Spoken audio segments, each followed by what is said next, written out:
जय हिंद दोस्तों, आप सभी को स्वागत है इस वीडियो में। इस वीडियो में हम बच्चा सबसे पूछताछ करेंगे। आपका क्या नाम है बाबू? शिवम सिंह। शिवम सिंह। किस क्लास में पढ़ते हैं? 5। आपसे हम त्रिभुज के बारे में पूछेंगे, आप संतुष्ट हो?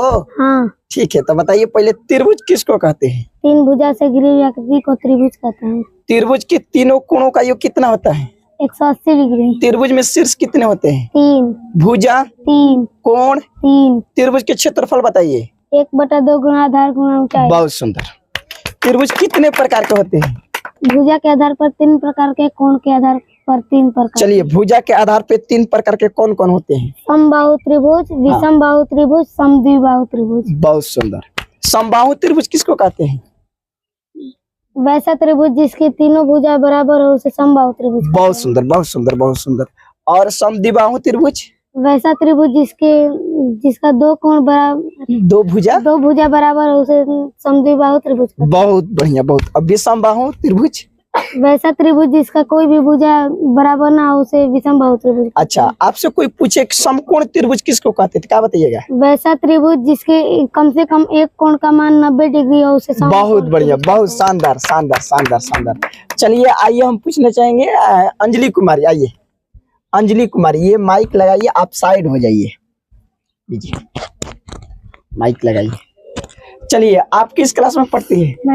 9th क्लास में पढ़ती है। क्या नाम है आपका? अंजलि कुमारी। अंजलि कुमारी, आप बताइए बल किसको कहते हैं? बल बलवान भौतिक कारक। कस के बोलना है। बलवान भौतिक कारक है जिसके सहायता से हम किसी वस्तु की आकृति को बना भी सकते हैं या बिगाड़ भी सकते हैं, उसे बल कहते हैं। बल के सही मात्रक न्यूटन होता है। बहुत सुंदर, बहुत सुंदर, बहुत सुंदर, बहुत सुंदर। आप गति बताइए।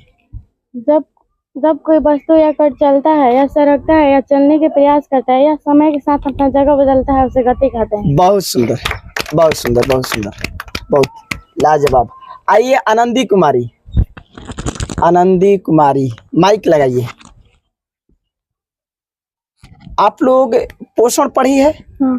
चलिए, पोषण के बारे में बताइए। जब हम भोजन करते हैं तो उस भोजन से हमें पोषक तत्व मिलता है तथा पोषक तत्व से ऊर्जा मिलता है और उसी ऊर्जा से हमारा शरीर वृद्धि और विकास करता है, तो इस पूरी प्रक्रिया को पोषण कहते हैं। बहुत सुंदर, बहुत सुंदर, बहुत सुंदर।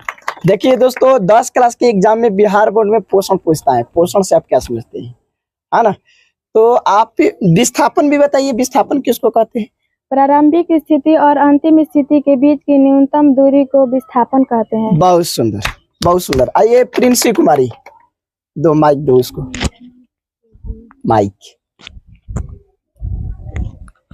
चलिए, आप बताइए विस्थापन और दूरी में 2 अंतर बताइए। दूरी अदिश राशि है। हाँ।